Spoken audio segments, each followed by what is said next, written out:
sacerdote da nossa confissão. Vocês acham que eles podem sentar? Então, podem sentar. Obrigado. Vocês são uma benção.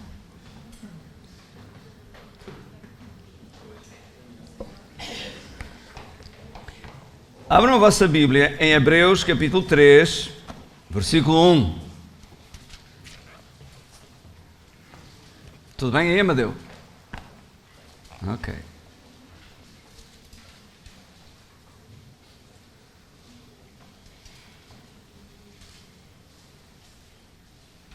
Hebreus 3.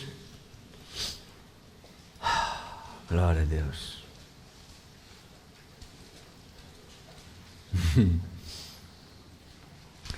Aleluia. Vamos orar. Querido Senhor, te dou graças pela Tua palavra. A Tua palavra é como Tu. Toda poderosa, invencível, eterna, viva e eficaz. A Tua palavra é luz, Senhor. Peço, dá-nos revelação da Tua palavra nesta manhã, para caminharmos à luz da Tua palavra, com os olhos postos em Ti, Senhor, autor e consumador da nossa fé. Te damos graças pelo Teu favor, a Tua graça e a Tua misericórdia, que se renova a cada manhã sobre a nossa vida e que nos sustenta. Graças, Senhor. E todos digam comigo, amém. Muito bem. Hebreus capítulo 3, versículo 1. Já encontraram? Então, nós estamos a falar sobre Jesus, o sumo sacerdote da nossa confissão. A semana passada, na verdade, na primeira semana, portanto isto foi há 15 dias, nós vimos que a confissão bíblica é muito mais do que falar positivo. Claro que a confissão bíblica é em si positiva. Deus não é do contra, Deus está a nosso favor e não contra nós. E Deus é bom em tudo aquilo que Ele faz, e Deus é bom em tudo aquilo que Ele não faz. Ok? Quantos de vocês já na vida tiveram circunstâncias que não entenderam porque determinadas coisas aconteceram? Levanta a mão. Já aconteceu consigo? Ok. Todos nós já passamos por isso. Eu próprio já vos contei aquela história de que partiram o vidro do meu carro e roubaram a máquina digital. Supostamente roubaram.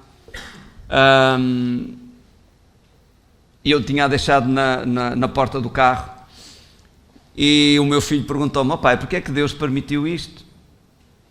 E eu disse: olha, filho, eu não sei. E também na minha cabeça aqueles pensamentos, não é? Logo o diabo: se tu és assim tão, se Deus gosta assim tanto de ti, porque é que Ele não te avisou? Hein? Nem quis saber disso para nada. Pensamentos vêm à cabeça, sabemos a procedência deles, não é? É o diabo. E eu disse a ele: olha, filho, eu não sei porque é que isto aconteceu, mas eu sei uma coisa: Deus continua a ser Deus e continua a ser digno de toda a honra, de toda a glória, de toda a nossa confiança. E fomos embora. Quando chegamos à casa de uma família que fomos visitar em Famalicão, de repente descobrimos a máquina fotográfica debaixo do assento. Eu pensei assim: não. Eu deixei a máquina fotográfica na porta, na bolsa da porta. Também porque é que partiram o vidro por causa do quê? Não tinha lá mais nada que interessasse, não desapareceu nada do carro a não ser a máquina. Então, também não sei explicar o que aconteceu, mas agora posso deduzir, não há nada de errado nisso, é que provavelmente o moço, o rapaz que viu a máquina achou que valia a pena partir o vidro por ela, não é? Partiu o vidro. Eu imagino ele a partir o vidro, não é? E depois com a mão na porta a palpar. E não tinha lá nada. Ele olhava.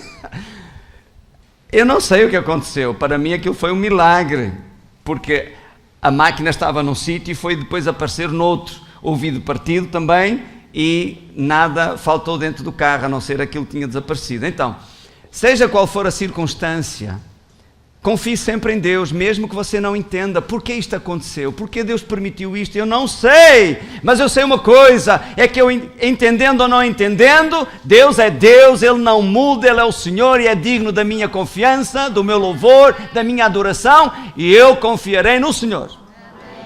Abacuque disse: ainda que a terra trema, ainda que a figueira não dê o seu fruto, ainda que o fruto da oliveira minta, e ainda que não hajam vacas no curral, todavia eu me alegrarei no Deus da minha salvação. O que o profeta diz, ainda que revela que a escassez, que a necessidade, que a tribulação não é a regra geral, é uma exceção. Ainda que isso acontecesse, e ele diz, todavia, eu me alegrarei no Deus da minha salvação. Irmãos, o valor do louvor, da adoração, da confiança, não reside no facto de tudo lhe correr bem. A sua confiança em Deus e o seu louvor a Deus tem mais importância quando à sua volta não tem razões para louvar nem para confiar. E ainda assim você escolhe continuar a confiar em Deus e a louvá-lo porque Ele é bom e você sabe em quem você tem crido. Sim ou não? Sim. Então diga glória a Deus! Glória a Deus.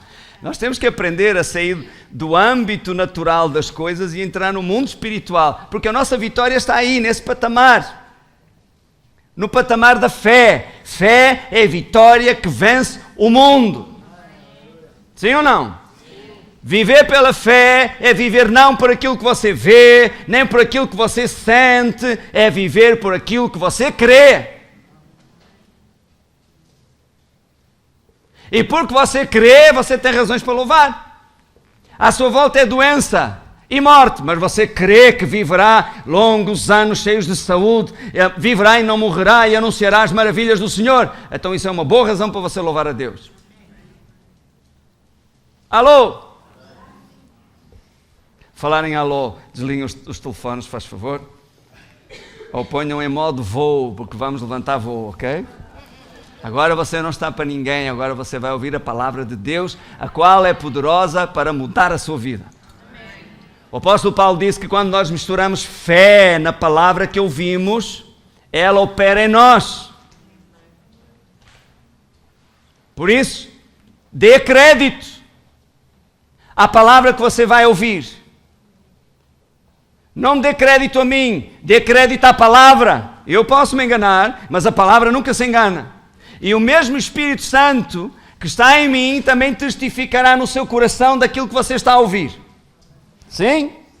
Ok. Assim que se você ouvir alguma coisa e que o Espírito Santo lhe der um testemunho dizer, ai, ele enganou-se, ai, não é assim. Tem que ver na palavra, ok? Mas você, se achar que alguma coisa não está em linha com a palavra, põe de lado e ora por mim. Está bem? Combinado? Ok. Hebreus 3:1 diz assim. Eu estou a ler uma versão. Exatamente, King James Bible, ok? É a versão do Rei Tiago de 1611 e muito fiel ao original, ok? Pronto. Você vai encontrar alguma diferença no texto, mas o sentido é absolutamente o mesmo. Eu pessoalmente prefiro esta versão. Diz assim: sendo assim, santos irmãos, participantes da convocação celestial, considerai com toda a atenção o apóstolo e sumo sacerdote da nossa confissão, Jesus. Então olhe para mim. Jesus é chamado o sumo sacerdote da nossa confissão. Isso nós vimos na primeira lição, há 15 dias. Foi 15 dias, não é? Já ninguém sabe. Nem eu. Foi há 15 dias. Claro que foi há 15 dias. Que, quando Jesus exclamou lá na cruz, está consumado, algumas pessoas pensam que, pronto, acabou, Jesus agora entrou para a reforma. Não. Jesus terminou o que ele tinha para fazer aqui na terra, como, no seu ministério, como o Cordeiro de Deus que tira o pecado do mundo. E ele tirou o pecado do mundo. Glória a Deus por isso, hein? Pela graça de Deus.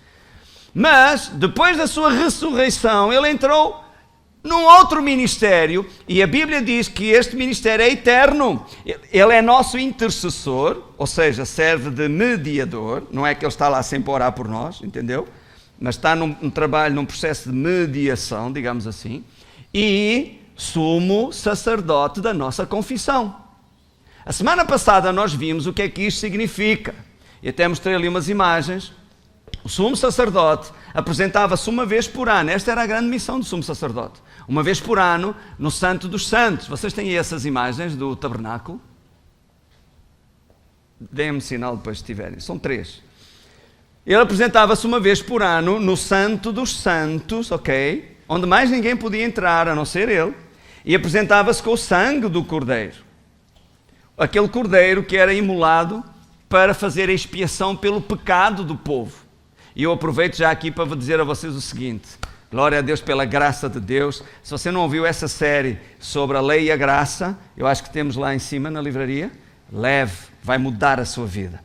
Quando o pecador trazia o cordeiro ao sacerdote, o que Deus tinha dado instruções para se fazer era o seguinte: o pecador punha as mãos sobre o cordeiro para simbolicamente, ok, a culpa passa para o cordeiro inocente. Era um cordeiro sem mancha, ok, perfeito. E a inocência do cordeiro era transferida para o pecador. Ok? Então o pecador ia-se embora, livre, absolvido da sua culpa, e o cordeiro, que não tinha culpa de nada, assumia os pecados dele. O sacerdote examinava o cordeiro, porque tinha instruções para o fazer, porque deveria ser perfeito. Um macho de 1 ano, sem mancha, sem estar doente, não podia ser manco, nem cego, nem ter qualquer defeito, entendeu? Então, e glória a Deus por isso, porque o sacerdote não tinha instruções para examinar o pecador. E normalmente é o que nós não, aqui ninguém é assim. Mas normalmente é o que as pessoas fazem, é examinar o pecador. Imagina o sacerdote outra vez aqui. Então, o que é que foi? Já o ano passado esteve aqui e agora está aqui outra vez. Era assim. O sacerdote examinava o cordeiro. Glória a Deus que hoje o nosso Pai Celestial também não examina o transgressor, não examina o pecador. Ele examina o cordeiro que está à sua direita, que fez a expiação pelo nosso pecado, que tomou sobre si a nossa culpa e nos reconciliou com Deus. Glória a Deus. Isto não faz parte da mensagem, mas foi só um bónus, percebeu? Ok, Jesus é o apóstolo e sumo sacerdote da nossa confissão. Então, o sumo sacerdote apresentava-se, apresentava-se no Santo dos Santos com o sangue. Essa era a tarefa primordial do sumo sacerdote, ok? Deus aceitava o sangue daquele cordeiro perfeito e ele sapiscava a arca da aliança e aquele sangue cobria o pecado dos homens. Hoje, Jesus, como sumo sacerdote, não apresenta diante do Pai o sangue. Ok, isso ele derramou uma vez só, para sempre. Ele apresenta diante do Pai o quê? O que está aqui a dizer? A nossa confissão. Uau!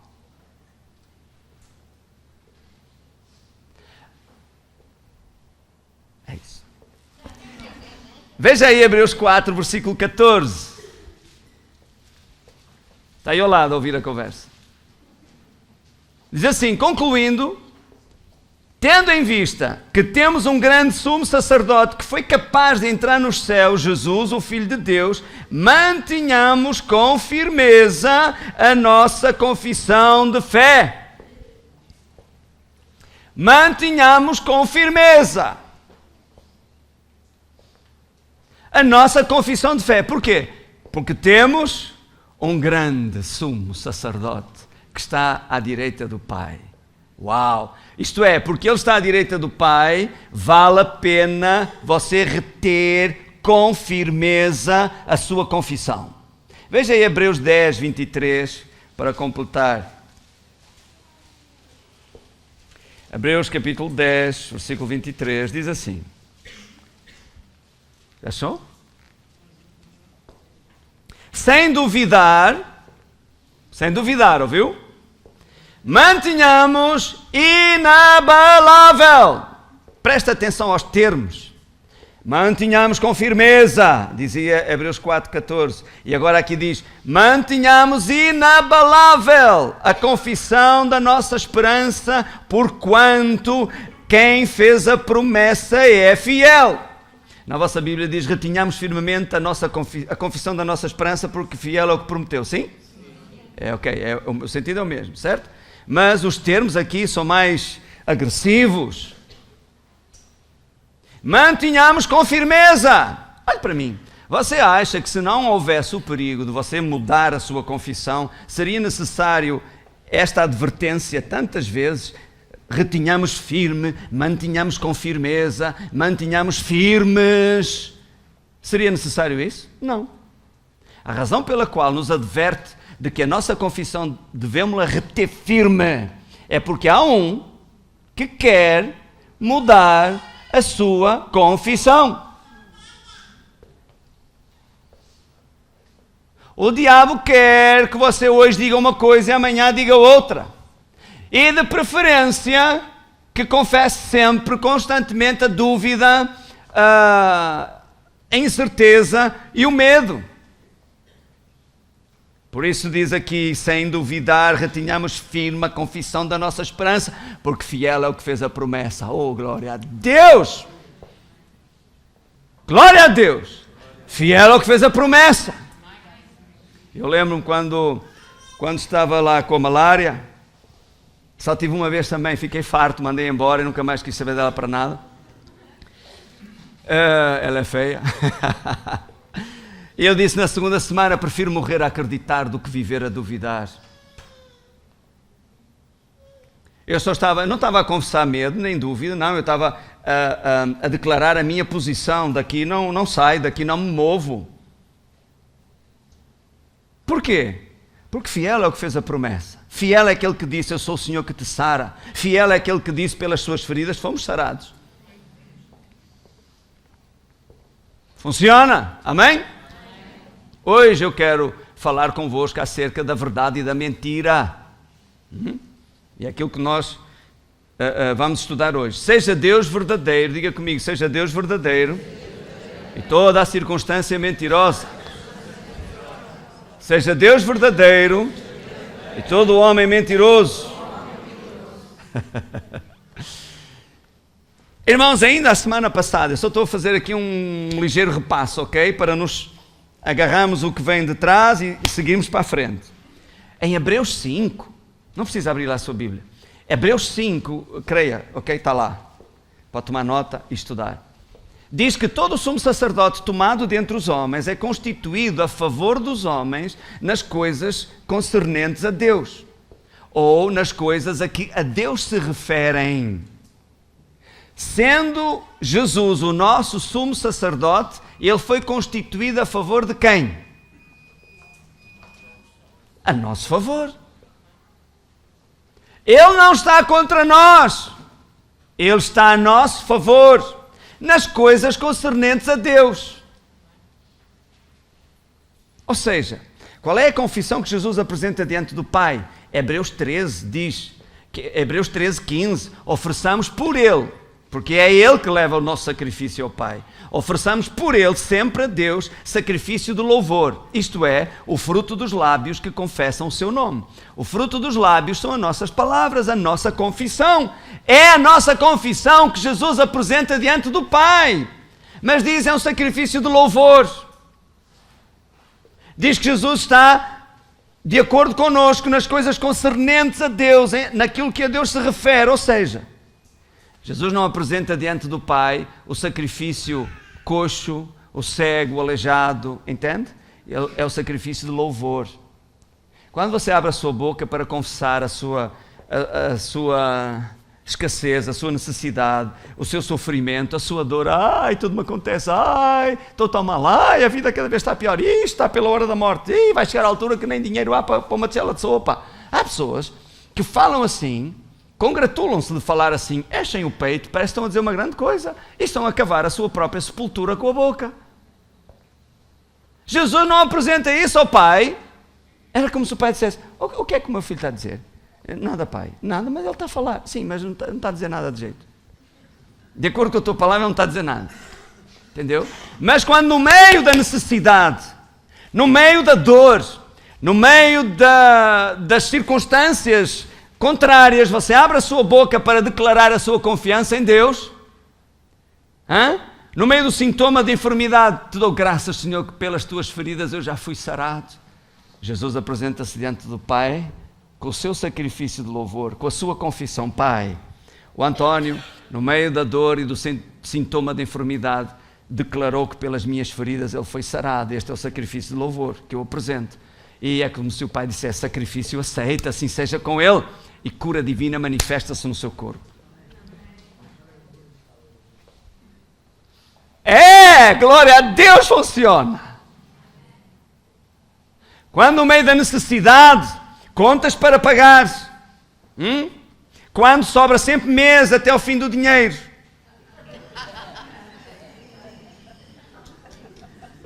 entendeu? E você levanta as mãos, não para dizer: ai que miséria, eu sei quê. Não, mas graças te dou, Senhor, tu és o meu provedor, tu és o meu pastor e nada me faltará. Tu cuidas de mim, conforme diz a tua palavra. Digamos ousadamente, e eu digo ousadamente e confiadamente: o Senhor é o meu ajudador e eu não temerei. A Bíblia diz que Jesus é fiel ao seu ministério, quer dizer que ele não deixa escapar uma.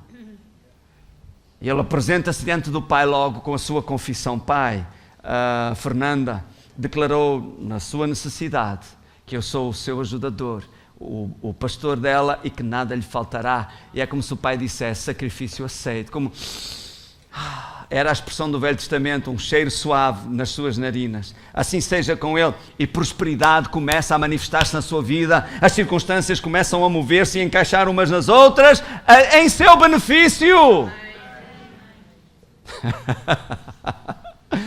Aleluia, glória a Deus.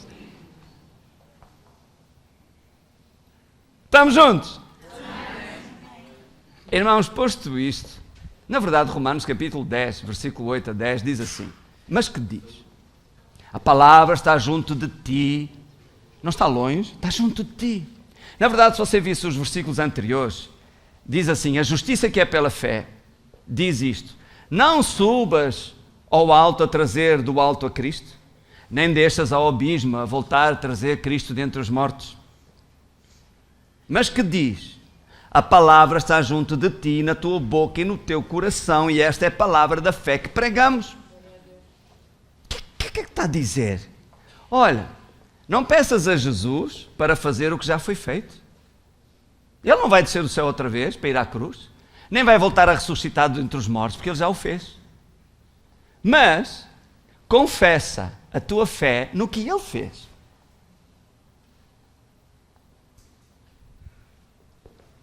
Então, a transformação da sua vida não está longe de si. Não está que um dia você vai entrar na casa da sorte, vai preencher lá o folheto e na semana seguinte sai-lhe o Euromilhões. Eu creio que um dia isso vai acontecer, pastor. A transformação da sua vida não está em alguém que um dia vai surgir do nada e vai dar-lhe uma casa, vai dar-lhe um carro e pôr dinheiro na sua conta bancária para você não ter mais que se aborrecer com nada. Amém? A mudança da sua vida está mais perto do que você julga. Não está na mão de terceiros. Deus já lhe deu o que você precisa. Está junto de si, na sua boca, e no seu coração, no seu espírito. É você crer no que Jesus fez e confessar isso com a sua boca. As circunstâncias vão mudar, a sua vida vai ser transformada. Glória a Deus! Sim ou não? Sim. Diga para a pessoa que está ao seu lado. Agora o outro responda: não me ronques. Anda em amor. Olha o que o Vitor falou. Romanos 3, veja aí.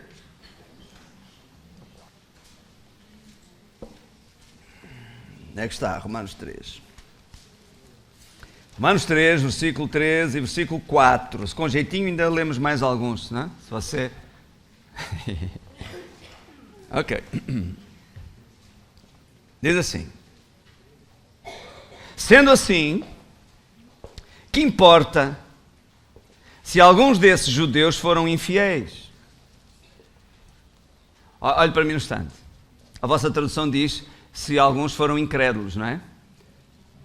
Está a referir-se a... Diz o quê? É verdade que alguns deles foram infiéis. Pois é igual a mim. Está a referir-se ao povo que saiu do Egito, atravessou o deserto, chegou à terra prometida e não puderam entrar na terra prometida. Entendeu? Sabe? Esta história. Aquela geração acabou por morrer no deserto. Sim ou não? Sim. Pronto. É isso que se está a referir. Então, sendo assim, que importa se alguns desses judeus foram infiéis ou incrédulos? E depois diz, a infidelidade deles, ou a incredulidade deles, mas eu acho interessante porque a Bíblia aqui chama a incredulidade infidelidade. É como se a pessoa não acreditasse no que Deus prometeu e isso transforma a pessoa em infiel. Porque Deus é digno de todo o crédito. Sim? Amém. Quem está a dormir diz amém. Está explicado. Ok, vamos continuar. Sendo assim, que importa se alguns desses judeus foram infiéis? A infidelidade deles conseguirá anular a fidelidade de Deus? Eu vou ler de outra forma, como que vocês têm aí. A incredulidade deles anulará a fidelidade de Deus? Não! Olhe para mim. Olha eu aqui. Sou eu, está a ver? Estou a abanar a mão. Irmãos, nunca deposite a sua fé nas experiências de terceiros, nem nas suas próprias. Fé não está baseada no que aconteceu na vida dos outros. A fé está sempre baseada em Deus. Não é na oração. Eu tenho muita fé na oração. Eu não. Mas eu tenho muita fé nas promessas de Deus. Eu não. Eu tenho fé em Deus que prometeu e tenho fé no Deus que responde às orações. Esta é a fé bíblica. Então, 1000 podem cair ao seu lado, 10.000 à sua direita. Não tem que chegar a si. A sua fé não está no que aconteceu com os outros. Porque Eliseu morreu doente. Morreu doente, mas quando um morto se encostou aos ossos dele, o morto ressuscitou.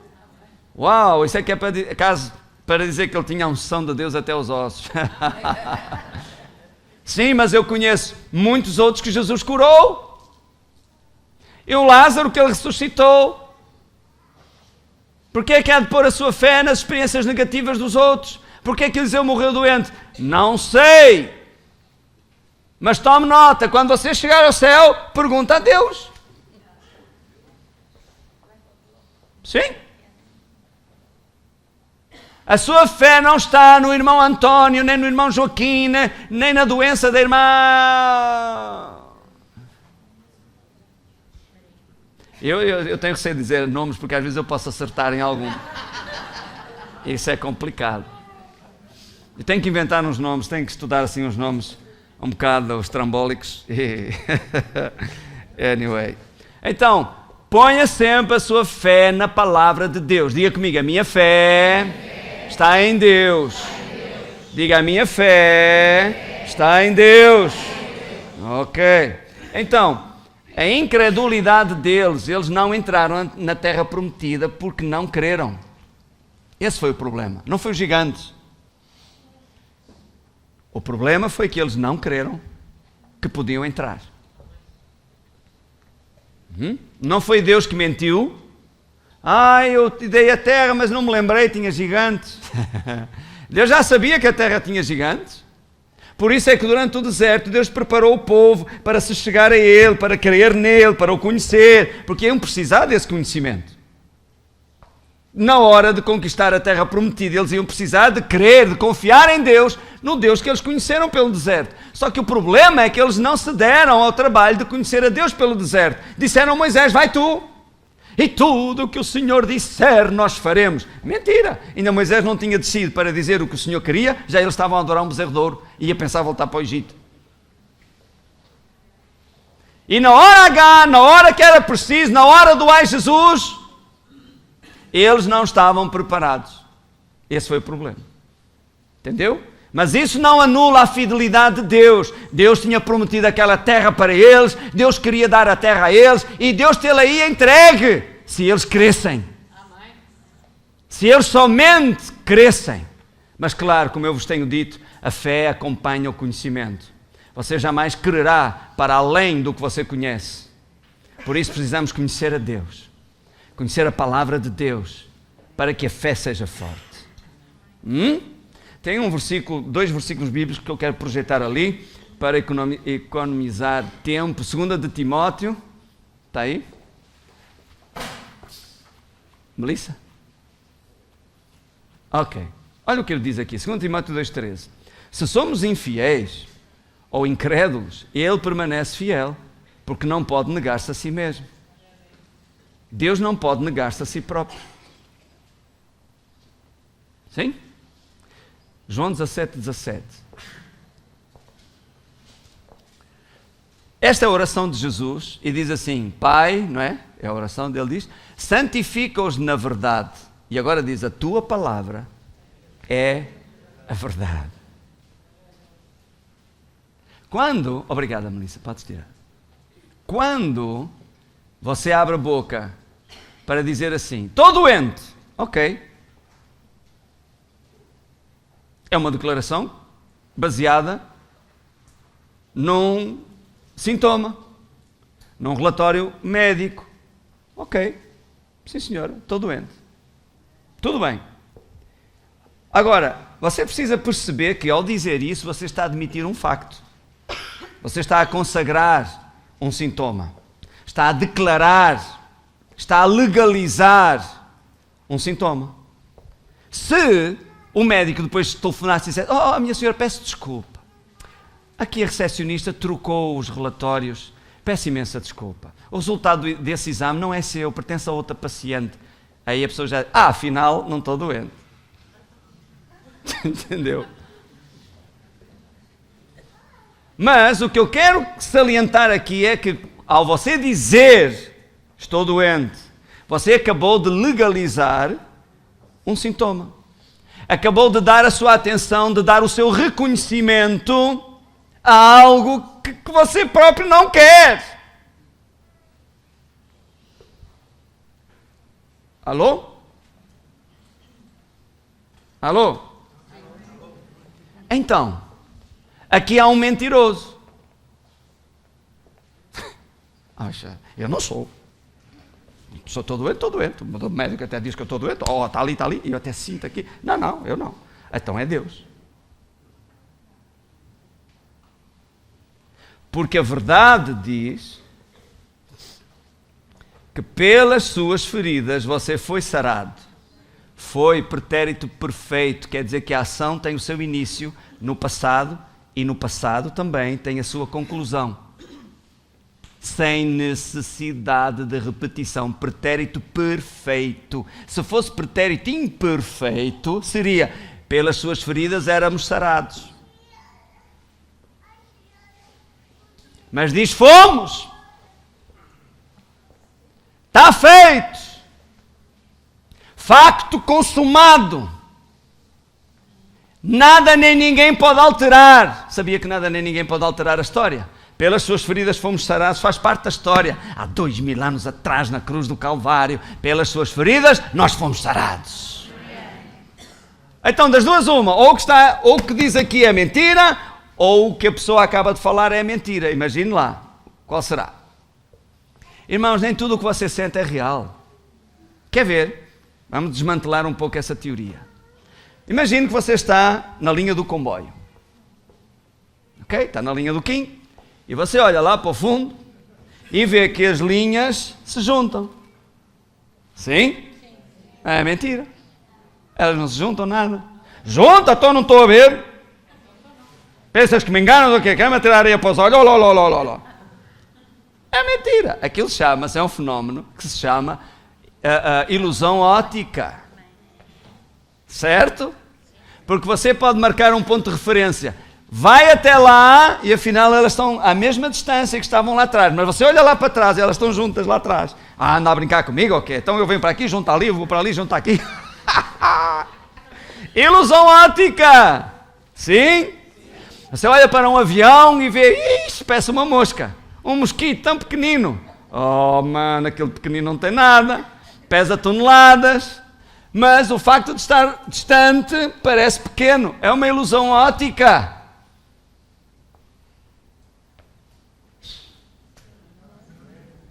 Então nem tudo o que você vê é o que você está a ver. Nem tudo o que você sente é o que você está a sentir, fisicamente ou emocionalmente. E eu aproveito para lhe dizer, você não é o que você sente. Você é muito mais do que o que você sente. Aleluia, glória a teu nome, Jesus. Não estou maluco, ok? É, glória, é o testemunho do Espírito, glória a Deus.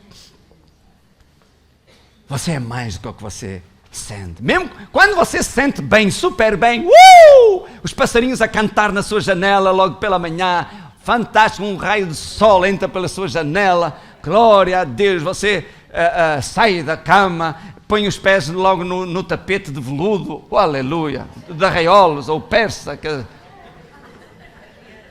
ainda assim, você é mais do que o que você sente. E até naqueles dias que não há passarinhos a cantar na sua janela, é o cão do vizinho a ladrar que não deixa você dormir. Um dia chuvoso, ok? E você tira os pés da cama e enfia o pé no penico. E você pensa, ai, o dia já começou mal hoje, ok? Desce do quarto para tomar um pequeno almoço, a sogra está lá. Ai não, eu agora não posso falar isso. Retiro o que disse. E você dizia, valha-me ao menos isto. Foi um bom arremate aqui, ok? Você continua a ser mais do que aquilo que você sente. Entendeu? Logo, as suas emoções não determinam quem você é. Você é o que Deus diz que você é. Você é filho, você é santo, você é herdeiro de Deus, você é mais que vencedor, você é tudo o que Deus tem. E pelo qual Deus pagou tudo o que Ele tinha. Aleluia. Diga comigo, seja Deus verdadeiro, todo homem mentiroso. Veja aí a sua Bíblia, Romanos 4, 17. Que horas são isto? Aguentam mais meia hora? 2 horas? Opa, quem dá mais? 3? Quem é que deu 3? Ninguém? 3? 3. Eu quero ver, foi você? Eu quero ver. Um dia vou mesmo. Dá 2 horas, ok, mais 2 horas. E pensa que eu não fico. Ok. Romanos 4, versículo 17.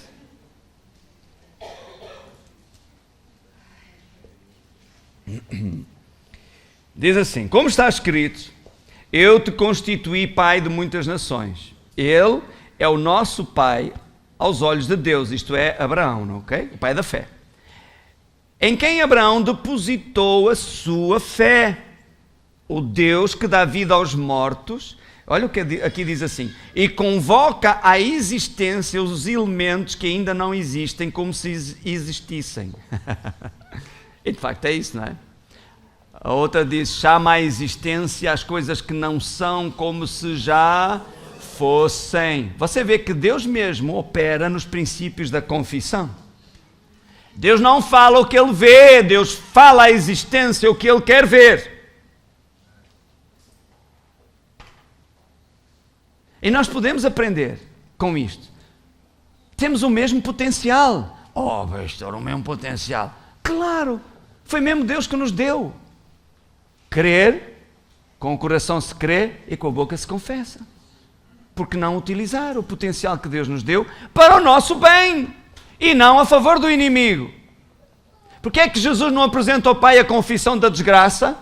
Porque não são coisas concernentes a Deus, são coisas que conferem honra ao inimigo. Ainda que você tenha tropeçado numa coisa dessas, ainda que uma circunstância dessas tenha assenhoreado da sua vida, não lhe dê crédito, não a torne legal, não oficialize isso como um facto na sua vida, recusa a dar importância ao assunto.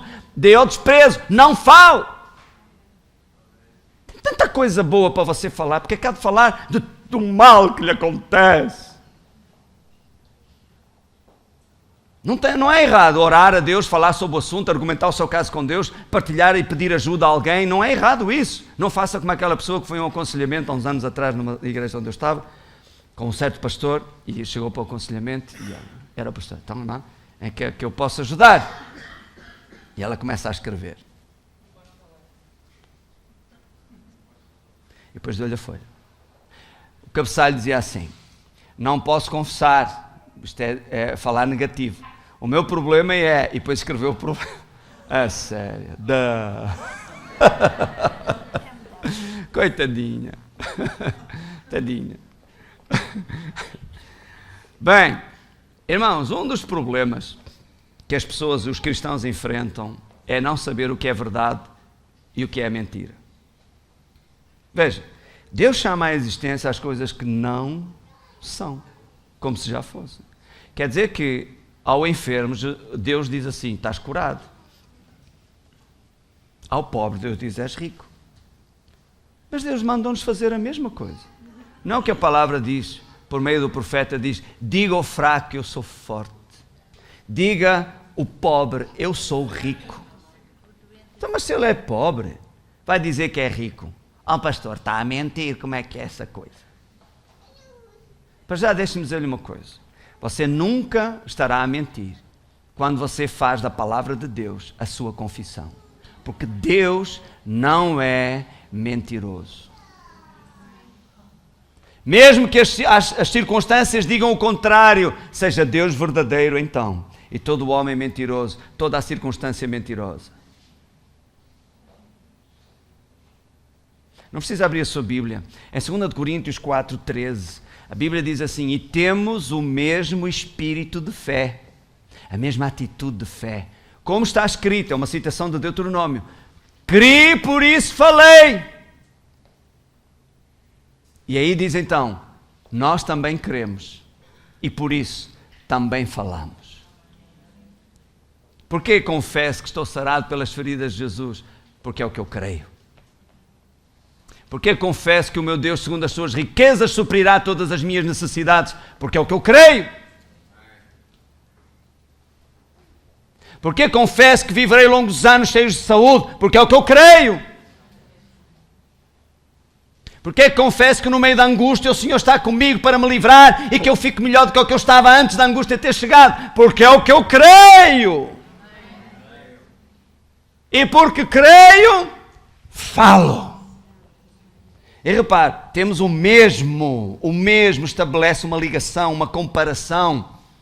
Se eu disser, tenho os meus sapatos da mesma cor dos sapatos de João Abreu, das sandálias da Olga, eu estabeleço um grau de comparação. A mesma cor, a cor é igual. Temos o mesmo espírito de fé, a mesma atitude de fé, a mesma de quem? A mesma de Abraão, a mesma de Moisés, a mesma de Noé, a mesma de Jesus, a mesma de Paulo, a mesma de Pedro, a mesma de todos aqueles que confiaram em Deus. Eles não tinham uma fé e você outra. É o mesmo espírito de fé. E consiste no quê? Criei, por isso falei. Fala aquilo que você crê, não fala aquilo que você sente, não fala aquilo que você vê, fala aquilo que você crê. Por outras palavras, fala o que quer sentir, dê ordens ao seu corpo para entrar em linha com a palavra de Deus. E já agora, pode ajudá-lo também. Ontem nós tínhamos um molotov aí de todo o tamanho, parecia o pneu de um carro. Ok? E em resposta a alguns comentários eu escrevi assim: não, isto é o almoço dos intercessores, portanto eles já repreenderam todas as calorias, agora é só comer. Não ajuda o seu corpo. Não, de nada adianta dizer, estou sarado pelas feridas de Jesus, e depois tudo o que você come está a matar o seu corpo aos bocadinhos. Não, mas eu estou sarado pelas feridas de Jesus. Então haja de acordo, coma saudável. Alô? Ai, pastor, mas perdoa-se o mal que faz pelo bem que sabe. Isso é gula. Isso é gula. E em Gálatas capítulo 5 diz que a gula está no cartucho das obras da carne, onde está o adultério, a prostituição, a feitiçaria, a idolatria, está tudo lá junto. Entendeu? É igual. Ai, fulano adulterou, não vai para o céu. E o amante do garfo vai?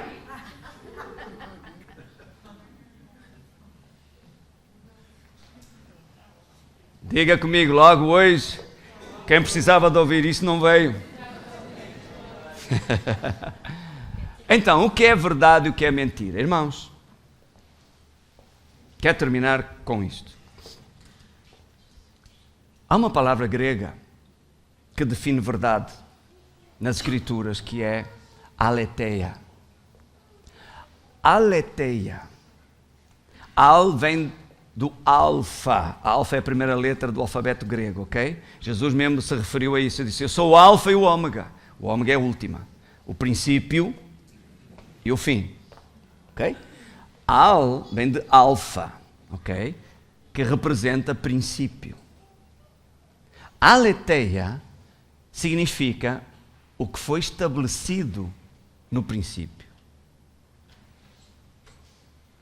Esta é a palavra grega para verdade. Quando Jesus disse, eu sou o caminho e a verdade e a vida, João 14,6, ninguém vai ao Pai senão por mim. Quando ele diz, eu sou a verdade, ele está a dizer, eu fui estabelecido no princípio. João, no capítulo 1, versículo 1 diz assim, no princípio era o verbo, ou a palavra, traduziram para verbo. No original diz literalmente, no princípio foi a ideia de Deus. Traduziram para palavra, porquê? Porque a melhor forma de expressar uma ideia é por meio de palavras. Mas a ideia de Deus no princípio era Jesus. Sempre foi. Versículo 14 diz, e a palavra e a ideia de Deus se fez carne e habitou entre nós e vimos a sua glória como a glória do unigênito do Pai, cheia de graça e de verdade. Cheia de verdade. Foi estabelecida no princípio. Então, no princípio era o verbo estava com Deus e o verbo era Deus. Porque Jesus declarou e disse, eu sou a verdade, porque ele foi estabelecido no princípio. Alô? A verdade não é verdade por encaixar com as circunstâncias, ela é verdade por ter sido estabelecida no princípio. Ok? Vou dizer outra vez, isto parece uma coisa aqui sem nexo, tirada de contexto, mas não é. E é importante que você perceba isto. A verdade não é verdade por encaixar com as circunstâncias. A verdade é verdade por ter sido estabelecida no princípio. Isto quer dizer o quê? Quer dizer que é possível, eventualmente, você tem a verdade e tem as circunstâncias em confronto uma com a outra. Mas a verdade continua a ser verdade porque foi estabelecida no princípio. A palavra grega para mentira é a palavra pseudo, que significa não é o que parece. Mentira, nas Escrituras, significa, no Novo Testamento, não é o que parece. Lembram-se das linhas do comboio? Vamos lá todos para a linha do comboio. Bora? Vem comigo? Bora lá. Olha lá para o fundo. Elas juntam-se umas à outra. Aquilo é pseudo. Não é o que parece. Parece uma coisa, mas a verdade é outra.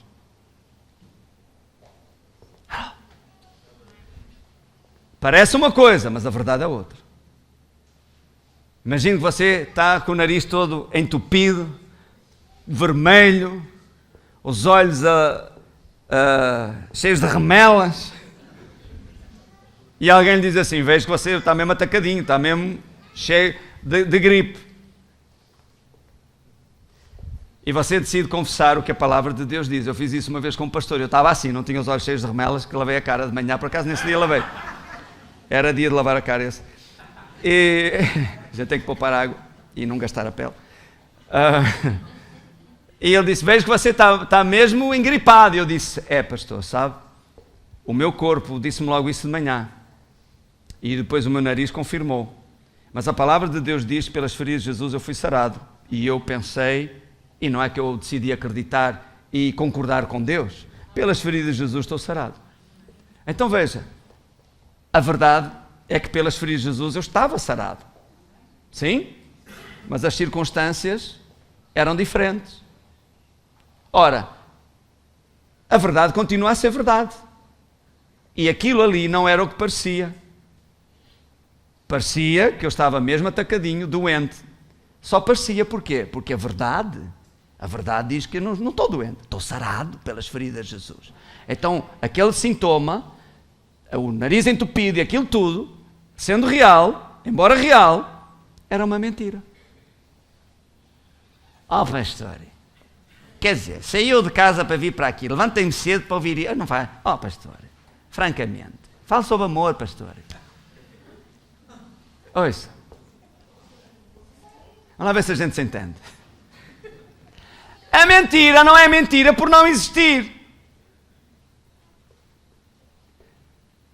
Existe, é real. Só que é mentira porque o significado da própria palavra, o pseudo, não é o que parece, e também significa o que vem depois. Diga comigo, o que vem depois. Por isso é que é mentira, porque não foi estabelecida no princípio, veio depois.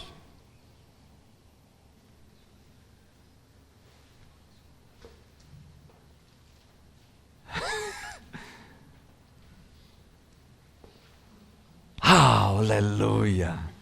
Imagine no princípio, ok? Vamos ver as coisas neste ponto de vista. Deus pôs, primeiro, antes de Deus colocar lá o homem, Deus criou todo o ambiente próspero, para ele não ter falta de nada. E depois Deus coloca o homem no jardim do Éden. Glória a Deus. Tem comunhão com Deus, não lhe falta nada. Um dia Deus disse assim, ok, o Adão andava muito a olhar, o leão tinha uma leoa, o elefante, embora sempre tinha uma elefanta, ok? Encaixava os dois sempre, de trombas. A zebra tinha os...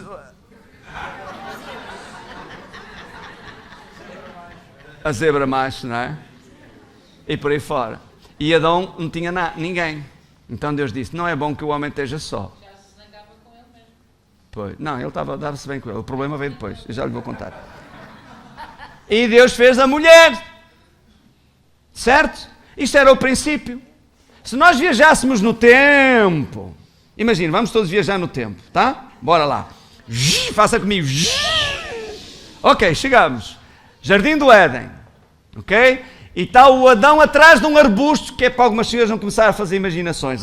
Abraão, sai daqui, não é o teu lugar, tu ainda não nasceste. Adão, ok? E a gente vai fazer-lhe uma entrevista. Eu entrevisto, pode ser? Senhor Adão, bom dia. Bom dia.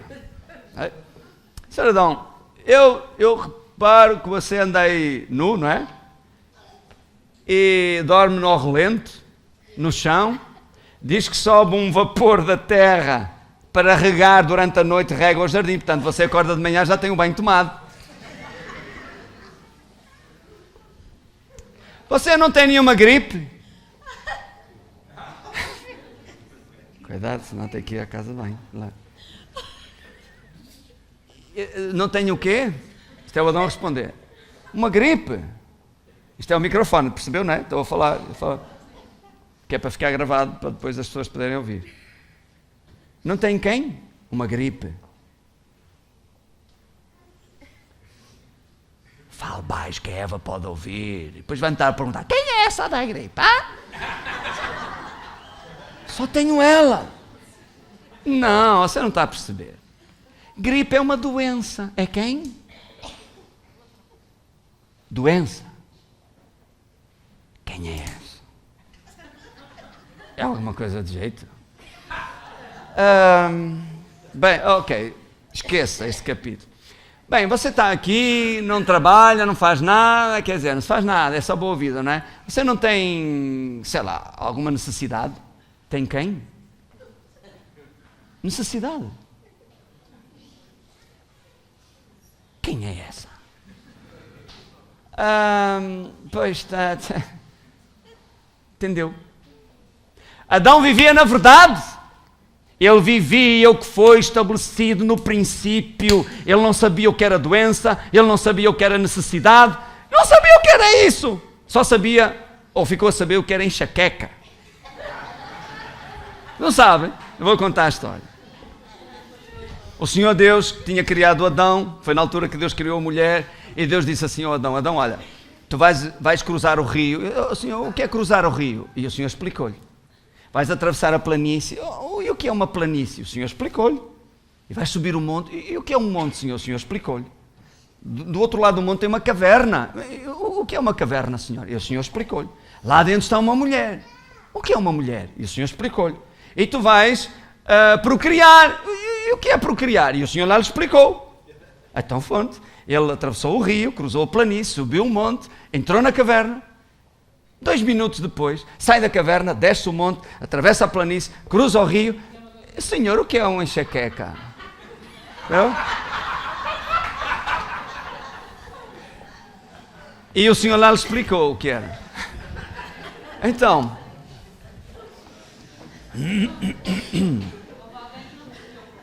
irmãos, pois cá é fixe. Diga comigo, verdade. Não ouvi nada. Verdade foi estabelecida no princípio. Mentira veio depois. A doença é uma mentira. Faz mal, pode dizer mesmo. A doença é uma mentira. Ai, pastor, mas eu estou doente. Está a dizer o quê? Que é mentira? Então por que é que eu estou doente? Ouça, é real. Como eu há pouco referi. Mas não passa de uma ilusão do diabo, de um embuste, okay? De uma mentira, de uma trapaça, para desviá-lo de viver na verdade. Pobreza é uma mentira. Porque veio depois, não foi estabelecida no princípio. Veio depois. Quando o homem pecou, ele conheceu a pobreza, ele conheceu a gripe, ele conheceu a...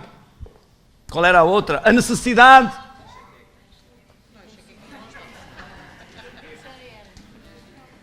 Mas antes ele não sabia o que era ser pobre, ele não sabia o que era padecer necessidades, ele não sabia o que era dor nem sofrimento, isso veio depois.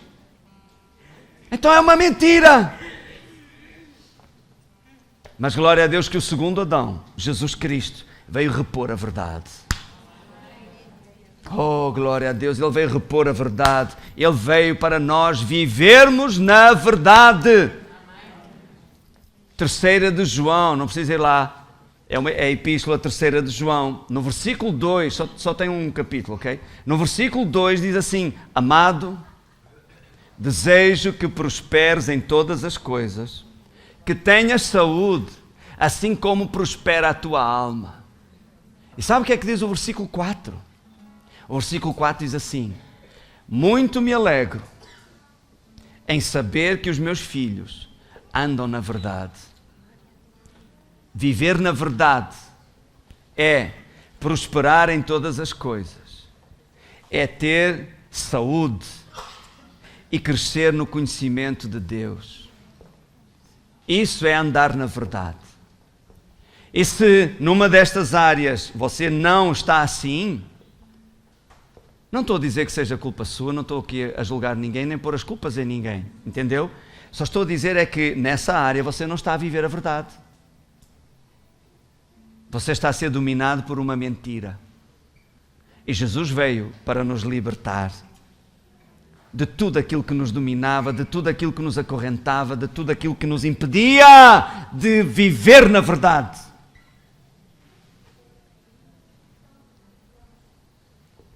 Então hoje você pode ser livre dessas amarras. Hoje você pode deixar de dar crédito a tudo aquilo que o impede de viver a verdade. Hoje! Não, Senhor, dá-me uns dias. Oh. É hoje! Hoje é o dia da salvação. Hoje é o dia aceitável do Senhor. Não é daqui a uns dias, é hoje! Hoje você pode dar crédito à palavra de Deus. Você não pode dar crédito à palavra e dar crédito à mentira. Dar crédito à verdade e crédito à mentira. Isso não funciona. Ou você crê numa coisa ou você crê na outra. Não existe ali terra de ninguém. Ou é sim ou é não, ou é luz ou é trevas. Ou é vida ou é morte. Entendeu? Então hoje, vamos querer um bocadinho? Pode ser só até o meio-dia. Faltam 7 minutos. Ali naquele. Ok? No meu falta menos. Vamos querer até o meio-dia que a palavra de Deus é a verdade e nós vamos alinhar a nossa vida com ela. Sim? Pode ser? Então vamos ficar de pé. Rápido que está o tempo, o relógio não para.